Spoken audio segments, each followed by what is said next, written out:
Kapan kau merasa saat yang paling bahagia, Malin? Hari ini. Kapan kau merasa saat yang paling sedih? Hari ini juga. Apa yang paling kau sukai? Kebersamaan. Dan apa yang paling kau benci, Malin? Keinginan. Memangnya apa yang salah dengan keinginan? Karena apa yang kita terima dan kita dapatkan, Nilam, seringkali tidak kita inginkan. Nilam, apa yang paling kau sukai dalam hidupmu? Dijaga dan dilindungi. Dan apa yang paling kau benci? Janji. Apa yang salah dengan janji-janji, Nilam? Karena menunggu membuat waktu berjalan di tempat. Sementara siapa yang sanggup menghentikan usia? Rentang waktu menunggu akan terasa singkat, Nilam. Karena ada sesuatu yang kita pertaruhkan. Apa yang kau pertaruhkan, Malin? Rindu yang tak terperi.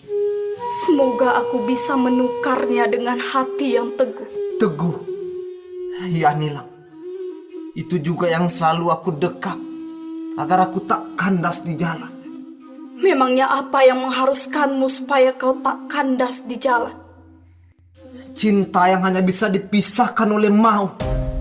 Sudah bulatkah hatimu untuk merantau, Malin? Sekali layar terkembang, pantang untuk surut ke belakang, Mandeh. Mandeh sudah cukup bahagia jika kau selalu dekat Mandeh, nak. Tapi penghargaan tidak akan datang dengan hanya berpangku tangan, Mandeh. Ya, kelak suatu saat Malin akan mendirikan rumah yang megah untuk Mandeh dan mengenakan busana yang akan memukau mata orang banyak. Tapi penghargaan tak dapat diukur dengan apa yang nampak, nak. Tapi pandangan mata selalu menuntun pikiran orang untuk menentukan rasa hormatnya, Mandeh. Banyak orang tertipu dengan pandangannya sendiri. Hanya mereka yang telah dibutakan oleh hak milik. Apa yang kau inginkan jika Tuhan memberikan karunia hak milik? Malin akan selalu mengingat setiap hak milik kita, Mandi. Ada amanat yang harus kita jaga. Ada hak orang lain yang harus kita tunaikan. Ingatan itu akan selalu membuat kita ikhlas dan bahagia, sekalipun sedang kehilangan. Bahagia? Iya, Mandi. Karena bahagia itu justru akan terasa nyata saat kita bisa berbagi dengan sesama. Baiklah, nak. Mandeh tahu takdir laki-laki selalu mengharuskan dirinya untuk pergi. Tinggalkan Mandeh, nak. Tapi ingat, Malin, kau memang pergi tapi bukan bermaksud lari. Kau sedang bertarung, bukan memilih ingkar dan mengelak.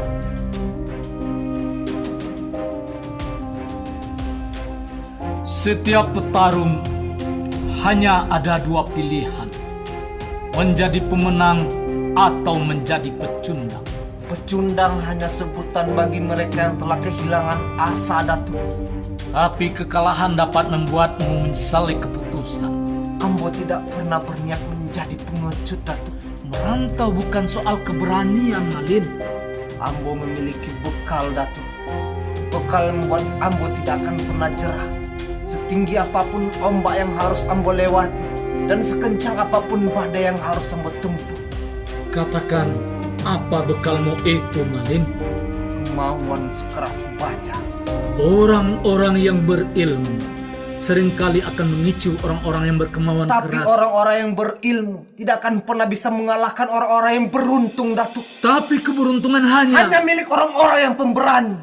Kau tahu, Malin, apa yang dihitung dari hidup manusia? Manusia dihitung dari amalnya, Datuk. Dan untuk apa hak milik itu dipergunakannya? Sebelumnya, Ambo tidak paham apa maksud Datuk. manusia sering dibutakan oleh keinginannya, oleh ambisinya, Malin. Ambo tidak pernah. Bukan sekedar pertanyaan. Untuk apa kau pergunakan hak milikmu, tapi dari mana kau perdapat hartamu serta kedudukanmu? Ambo akan berusaha berjalan di atas jalan yang lurus, Datuk. Datuk percaya, kau sangat paham mana yang lurus. Tapi dapatkah kau jelaskan seperti apa jalan yang berbelok yang dapat membuat dirimu tersesat? Jika kita menghalalkan apa yang diharamkan Tuhan, Datuk, Misalnya, mencuri dan merampas hak milik orang lain. kalau itu, Datuk yakin kau cukup pandai untuk menghindarinya.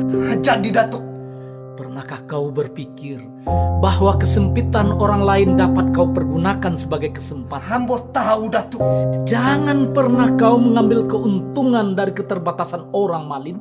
Hidup akan menjadi tamak jika sesuatu disikapi dengan cara seorang pedagang. Baik Datuk. Dan perteballah rasa malumu. Iya Datuk. Orang yang tak punya malu, setiap napasnya penuh dengan kelicikan dan keculasan. Baik Datuk. Pergilah Malin, jadilah orang yang satria, bukan orang yang selalu berpura-pura. Melangkahlah selalu dalam alur kepatutan. Ingat, musuh besarmu adalah dirimu sendiri.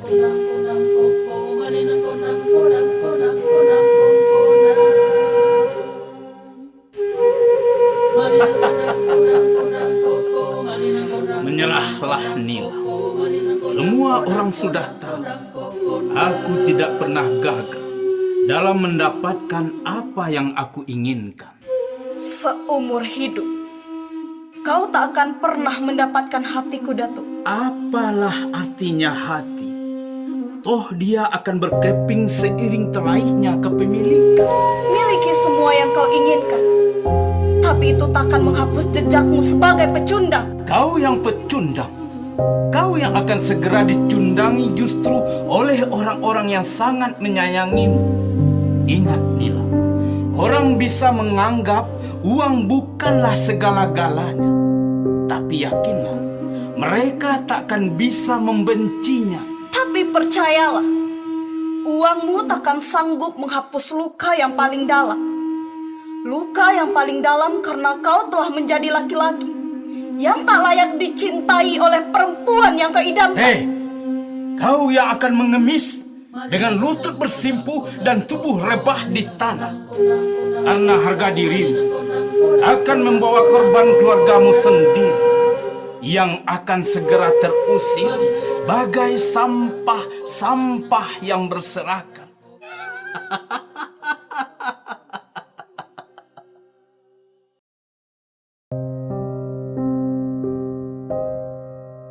Nila, kau masih menderu di antara kenanganku pada secangkir kawah daun yang nyaris membasi. Setiap ambang fajar, aku baru mulai mengatup mata dengan jiwa rapuh tanpa genggaman jari lentikku. Aku masih berbaring di antara rinai dan kabut, berlari di tengah pematang yang retak. Tapi bibirku selalu bergetar di antara butiran air mataku yang menitik saat namamu kusebut dalam doa menjelang tidur. Aku jatuh berulang, tapi sebaik bisikan hati yang kau pahat telah membuat kakiku selalu kokoh. Di setiap deras hujan, aku berusaha bangkit dari deraan derita demi air mata yang pernah kau simbahkan di bahuku. Demi isakmu yang menagihku pulang. Ya, lelaki dekil ini akan pulang untuk bersandar di hatimu. Dan ketika kokok ayam mengetuk fajar, langit selalu melukis warna yang sama. Penantianku yang tak pupus, sekalipun nafasku koyak oleh kemalangan yang tiada putus. Pulanglah Malin, sekalipun yang kupunya hanyalah air mata.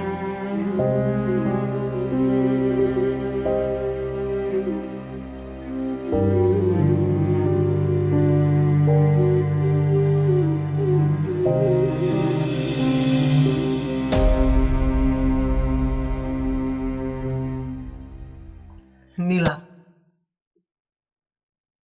Kenapa Nilam semakin menjauh pada saat jarak tak lagi terbentang? Nilam takut kaki ini tak lagi berpijak ke tanah. Maksudmu? Biarkanlah aku pergi. Tunggu Nilam. Dengar Nilam.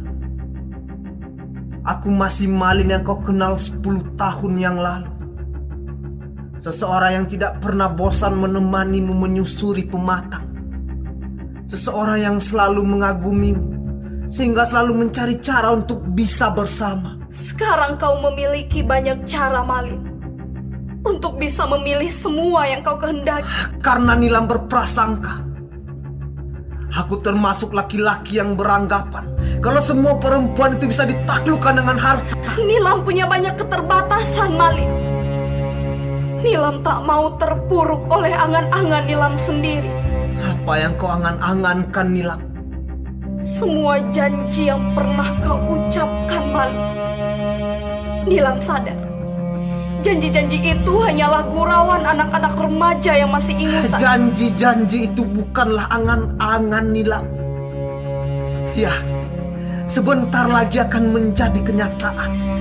Kau tak tahu, Malin, apa yang telah terjadi semenjak kepergianmu 10 tahun yang lalu. Apapun yang akan aku ketahui, aku tidak akan memperdulikannya, Nilam. Jauhilah perempuan itu, Malin.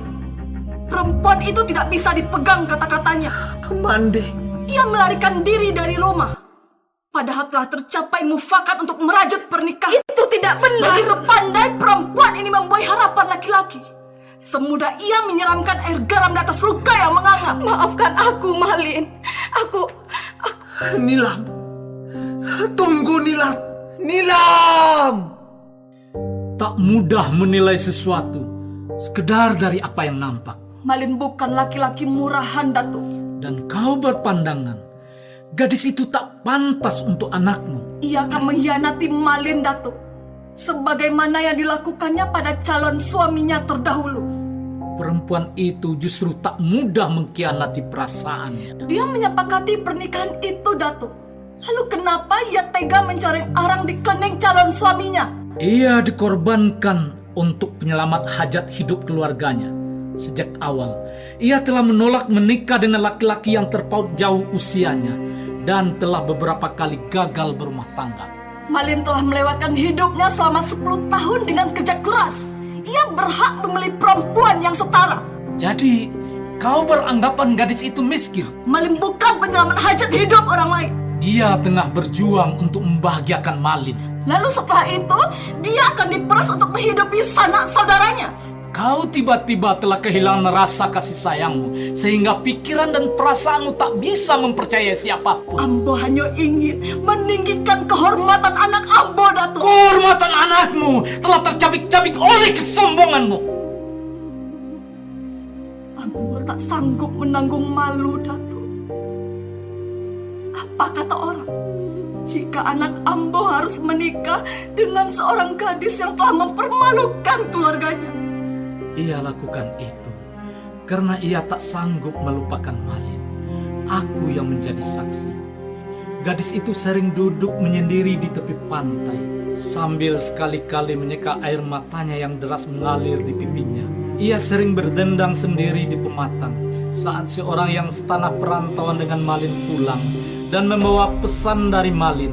Telah berapa laki-laki yang terpana pada cantik paras maupun budinya. Tapi demi Malin, semua pelamar telah ditolaknya. Kesetiaannya yang teguh tak sebanding dengan apapun. Sana, sekarang ia harus menjadi pekerja di kebun orang untuk menghidupi orang tuanya yang sedang sakit-sakitan. Ia tak pernah mengeluh menghadapi penderitaan. Hatinya ikhlas dan bersih. Temui Malin dan nikahkan mereka berdua.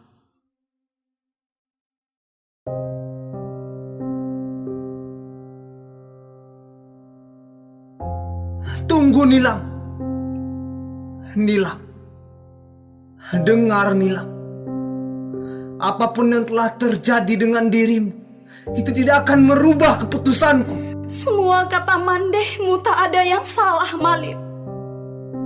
Seseorang yang sangat kaya raya telah melamar Nilam. Nilam menolaknya. Tapi keluarga Nilam terjerat hutang piutang pada orang itu.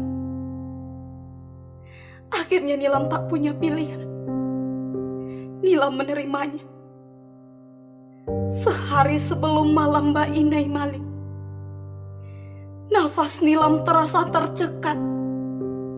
Terasa berat menerima cinta seseorang yang seusia ayah Nilam. Akhirnya Nilam lari dari rumah. Nilam bersembunyi di rumah seorang kawan. Sebulan kemudian Nilam kembali. Nilam telah melihat rumah Nilam yang dijadikan kebun pala. Dan Mandeh mengungsi di rumah adik Mandeh. Seminggu kemudian ayah Nilam jatuh sakit. Hingga sekarang ia masih terbaring lemah. Lalu bagaimana? Aku bekerja di kebun Bagindo Sati. Dan sorenya mencarikan rumput untuk kuda-kuda Tuan Mansur. Kau bekerja di kebun Bagindo Sati. Setiap hela nafasku malam, menghembuskan sesuatu keberanian yang ingin aku rengkuh. Di pantai, setiap nestapa gelap, perih, tiba-tiba mengejar senyuman. Karena wajahmu selalu terukir di ufuk. Kesalahanku yang paling menyakitkan adalah cintamu amat sulit aku lupakan. Ya Tuhan, Nilam. Ngalin dan Nila, maafkan kata-kata Mandeh tadi. Kurestui kalian berdua untuk menikah. Nila, pulanglah. Bersegeralah menghadap mamamu. Katakan padanya untuk segera meminang Malin.